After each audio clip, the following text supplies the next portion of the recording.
Magandang umaga po muli, ang inyong lingkod, si Chef Roy. Ngayon po ay 9 AM, araw po ng Linggo, June 16. Father's Day po ngayon. Happy Father's Day. Makiusap po tayo. Happy Father's Day pala sa lahat ng ama. Shout out nga kay MG Francisco na lagi nanonood ng video ko. At shout out din sa mga pinsan ko dyan sa Cebu, Tokero family, Zambrano family, at mga nanonood ng video ito, Roylan family, Tumakmol family, Taliedo, at Yosoris family. May babasahin po ako para sa inyo at lagi ko pong pinupost sa video na yung lumang tipan, yung 10 utos ay niluma po ng Diyos. Napatunayan po natin, mayroon tayong binasa yung makalawa sa kahapon po na niluma ng Diyos dahil kulang po. May babasahin ko po sa inyo. May babasahin po ako sa inyo para sa lahat ng nanonood ng video ito. Mateo 5:27. Pakinggan po natin. Narinig ninyo sinabi, huwag kang mangangalunya. Ngunit sinasabi ko sa inyo, ang sinumang tumingin sa isang babae ng may pagnanasa ay nangangalunya na sa babaeng iyon sa kaniyang puso. Ito po. Yung sinasabi po noon, wag sabi ng ating Panginoong Hesus, ang nagsabi po nito, ang ating Panginoong Hesus, sabi, narinig ninyo sinasabi, wag kang mangangalunya. Utos po yun nung lumang tipan. Sabi naman niya, ngunit ngayon naman sinasabi ko sa inyo, kapag tumingin ka sa babaeng yan na may pagnanasa ay nangangalunya ka na sa puso. Di ba po?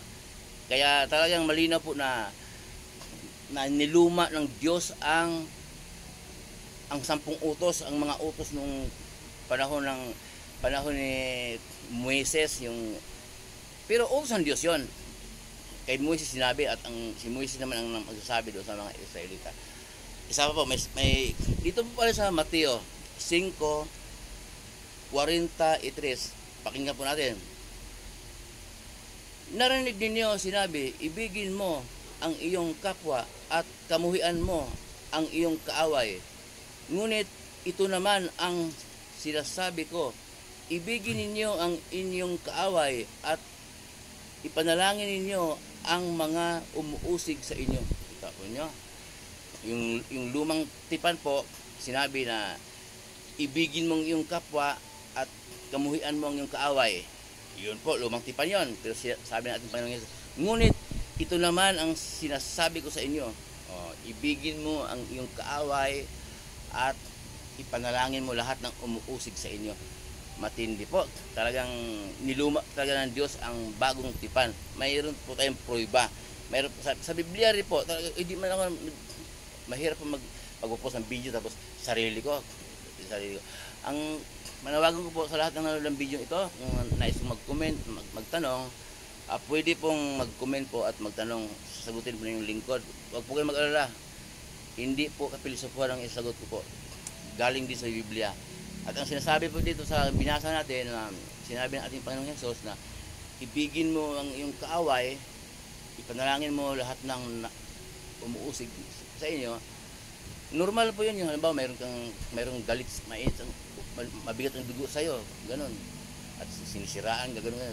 Manalangin ka na, Ama, Panginoon, hipuin mo ang loob po niya, Ama, na hipuin po ang kanilang puso at isip na gumaan ang loob lang sa akin, Ama, at hindi nila ako pag-iinitan. Gano'n. Yun namang ibigin ng yung kaaway, hindi po naman siguro na pag sweldo mo, ibili mo ng sapatos. Yung kaaway, yung sabihin mo sa kanya na, kahit yung nag-aaway, dahil ganito, nagkamali ka. Ganito, yung bang gano'n po, sasabihin mo ang kamalian niya at paliwanag mo rin ang tama.